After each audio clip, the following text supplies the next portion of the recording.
রায় টাটার পক্ষে হবে কি আমাদের রাজ্য সরকারের পক্ষে হবে এটা বলা মুশকিল, কারণ মহামান্য সুপ্রিম কোর্টের যে জজ আছেন তিনি অনেক বিবেচক লোক। তবে যাতে ফয়সালা হয়ে শিল্প তৈরি হয় সেই চেষ্টা করলে ভালো হয়। শিল্প হলে এখানের বহু ছেলে পিলে লোকের উন্নতি, গ্রামের উন্নতি, দেশের উন্নতি হবে।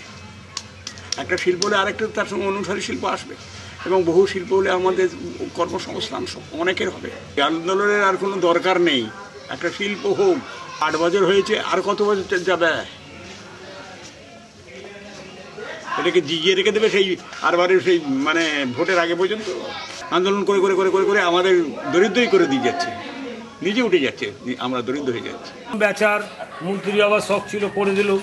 যদি মুখ্যমন্ত্রী হওয়ার ইচ্ছে ছিল সেটা আমাদের সিঙ্গুর চাষি করে দিল। জমি কোনোদিন ফেরত দেওয়া যায় না। অধিকম জমি যদি সিঙ্গুরে জমি ফেরত দিতে হয়, সারা ভারতবর্ষ তো জমি ফেরত দিতে হবে। এটুকুন বুদ্ধি তো সব লোকেরই, আমার দিদিরও ছিল, কিন্তু দিদি করেছিল তবু রাজনীতিটা করতে হয়। ওনারটা যদি এখানে তারা চাষ করতে ইয়ে করতে পারে, শিল্প করতে পারে, আমরা তার দাম বেশি পেয়ে যাই। তার সামনে হলে তার বাড়ি কোয়ার্টার হবে, অনেক হবে, নেবার জন্য আবার বাস্তব হয়ে যাবে। দিদির দিকে আর ভরসা আছে, কিন্তু থাকলে কি হবে, আসছে নেই।